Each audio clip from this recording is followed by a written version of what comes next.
नमस्कार दोस्तों, क्लॉकमी चैनल पर आपका स्वागत है। अब हम देख रहे हैं मानचित्र कला में उपयोग एवं संप्रेषण उद्देश्य के अनुसार मानचित्रों का उपयोग एवं संप्रेषण उद्देश्यों के अनुसार मानचित्र का वर्गीकरण। उपयोग के आधार पर हम मानचित्रों को किस तरह से विभाजित करते हैं और संप्रेषण के उद्देश्य हम मानचित्र का संप्रेषण जो रहता है उसके आधार पर हम मानचित्रों का वर्गीकरण किस तरह करते हैं उसको हम इसमें देखेंगे। इसमें सामान्य मानचित्र ऐसे होते हैं जिनका उद्देश्य चयनित विभिन्न भौगोलिक लक्षणों के परस्पर स्थानिक संबंधों का प्रदर्शन होता है। इनमें भौतिक, राजनीतिक, वितरण मानचित्रों का समावेश होता है। भौतिक, राजनीतिक, वितरण मानचित्रों का समावेश होता है। विषयक मानचित्र नेक्स्ट हम देख रहे हैं विषयक मानचित्र। विषयक मानचित्र क्या होता है? विषयक मानचित्र किसी भूस्थिति के लक्षणों के परस्पर संबंधों। भूस्थिति मतलब एक ऐसी स्थिति जिसके लक्षणों के परस्पर संबंधों और उनमें हो रहे स्थिति परक परिवर्तनों को दर्शाता है। विषयक मानचित्र क्या करता है? किसी भूस्थिति के लक्षणों के परस्पर संबंधों और उनमें हो रहे स्थिति परक परिवर्तनों को दर्शाते हैं। इनमें विभिन्न प्रकार के अनेक लक्षणों का समावेश होता है। जैसे भू आकृति, मिट्टी, जलवायु, कृषि, भूउपयोग, सिंचाई, उद्योग, जनसंख्या आदि को इसमें हम शामिल करते हैं। ऐसे मानचित्र किसी प्राकृतिक अथवा सांस्कृतिक भूदृश्य अथवा किसी क्षेत्रीय आर्थिक गतिविधियों के मूल संरचनात्मक लक्षणों को विशेष रूप से दर्शाते हैं। हवाई मानचित्र नेक्स्ट है। यह मानचित्र हवाई मार्गों, हवाई अड्डों, हवाई पट्टियों, प्रकाश संकेतकों और रेडियो संस्थापकों आदि का प्रदर्शन करता है। हवाई जो मानचित्र होते हैं वो किस किस का करते हैं? हवाई मार्ग, किस तरह से मार्ग बना हुआ है। हम मैप पे डॉट डॉट के एक लाइन से सीधी रेखा में डॉट डॉट में डैश डैश की तरह हम लगाते हैं। हवाई अड्डे कहाँ कहाँ हैं, हवाई पट्टियाँ कहाँ हैं, प्रकाश संकेत कहाँ हैं तथा रेडियो संस्थापनों आदि का प्रदर्शन करता है। समुद्री मार्गदर्शक मानचित्र नेक्स्ट है। यह विशेष प्रकार के मानचित्र होते हैं जिनमें समुद्र तटों, तटीय एवं सामुद्रिक नियंत्रण संकेत, प्रकाश स्तंभ एवं राडार, समुद्र से दर्शनीय अन्य भूस्थलों संबंधित सूचना प्रदर्शित की जाती है। इनमें समुद्री यात्रा के मार्गदर्शन तथा नौ परिवहन के चार्ट आदि भी प्रदर्शित होते हैं। अब हम हवाई मानचित्र के बारे में पढ़ रहे हैं। हवाई मानचित्र में क्या है? हवाई मानचित्र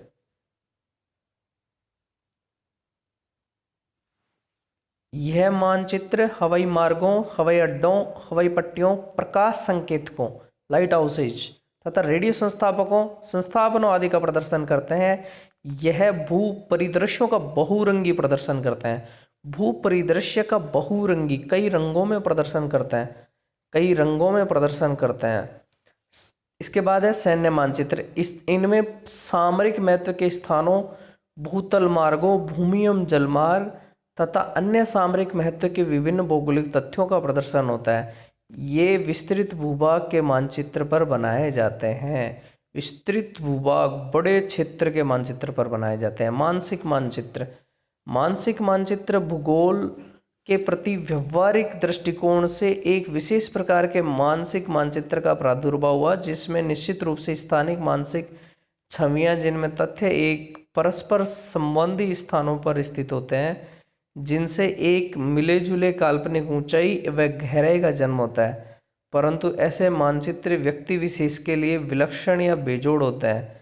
यह किसी अन्य व्यक्ति को एक सामान्य विवरण प्रेषित करने की तुलना में दृश्य संप्रेषण के माध्यम होने के कारण प्रभावी होते हैं। इसके बाद हम देखते हैं कि मानचित्रों को लघुकरण विवर्धन की विधि, ये देख रहे हैं मानचित्रों के लघुकरण और विवर्धन की विधि। मानचित्रों के लघुकरण और लघुकरण से मतलब क्या है, हम सबसे पहले ये देख रहे हैं कि लघुकरण क्या है। लघुकरण और विवर्धन करने की विधि। मानचित्रों का लघुकरण, लघुकरण मतलब ये मानचित्र है, अब इसका हम लघुकरण कैसे करेंगे, कैसे करेंगे, ये एरिया आ गया इतना, इसका हम लघुकरण कैसे करेंगे, इतना सा कर दिया, ये इतना सा कर दिया, ये इतना सा कर दिया, इस तरह से इसका लघुकरण करेंगे। इसको हम आलेखी विधियां, यांत्रिक विधियां, वर्ग विधियां, पेंटोग्राफ विधि, समत्रिभुज विधि, किरण विधि, एंडोग्राफ विधि, समानुपातिक प्रकार, फोटोग्राफ विधि, फोटोस्टेट विधि आदि अलग अलग विधियों से हम इनका विवर्धन और लघुकरण करेंगे। किसका, मानचित्र का। आलेखी विधियां हो गई, वर्ग विधियां हो गई, समत्रिभुज विधि होगी, किरण विधि हो गई, यांत्रिक विधियां हो गई, पेंटोग्राफ विधि होगी, इंडोग्राफ विधि होगी, समानुपातिक प्रकार विधि होगी, फोटोग्राफी विधि होगी और फोटोस्टेट विधि होगी।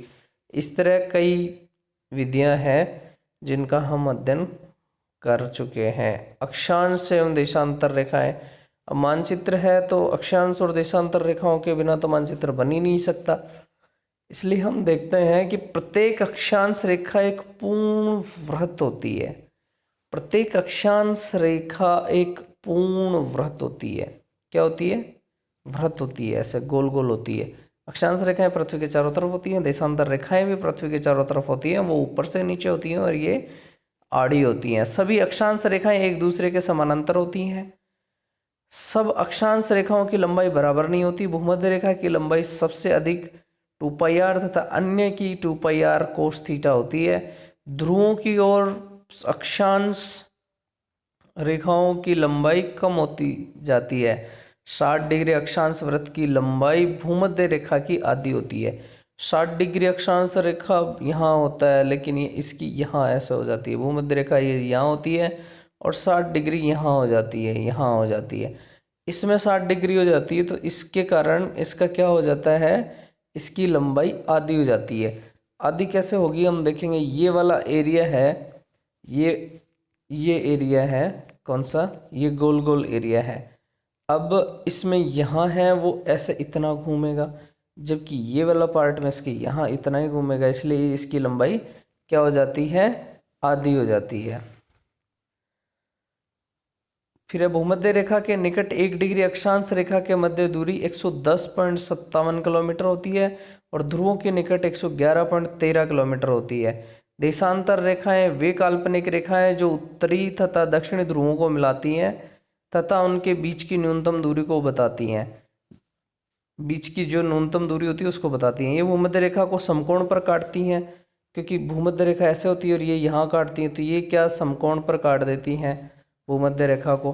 देशांतर रेखाएं अर्धवृत्त होती हैं जो एक ध्रुव को दूसरे ध्रुव तक फैली होती हैं। दो विपरीत देशांतर रेखाएं मिलाकर एक पूर्ण महान वृत्त बनाते हैं। सभी देशांतर रेखाओं की लंबाई बराबर होती है।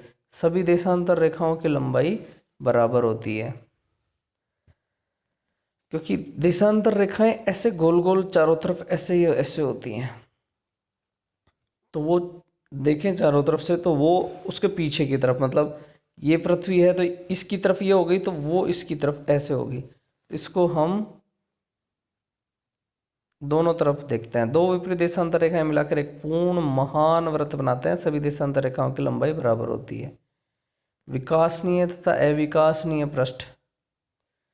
विकासनीय पृष्ठ वह होता है जिसे समतल किया जा सकता है तथा जिस पर अक्षांश और देशांतर रेखाओं के जाल को प्रक्षेपित किया जा सकता है, उसको हम क्या कहते हैं, विकासनीय पृष्ठ।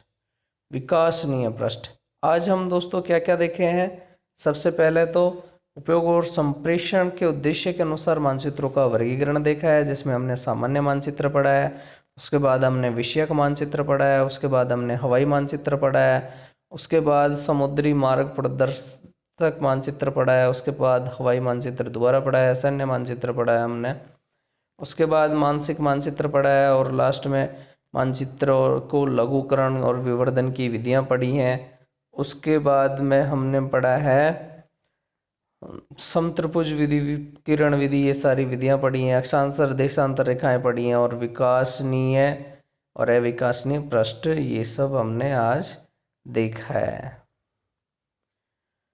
ठीक है दोस्तों, थैंक यू।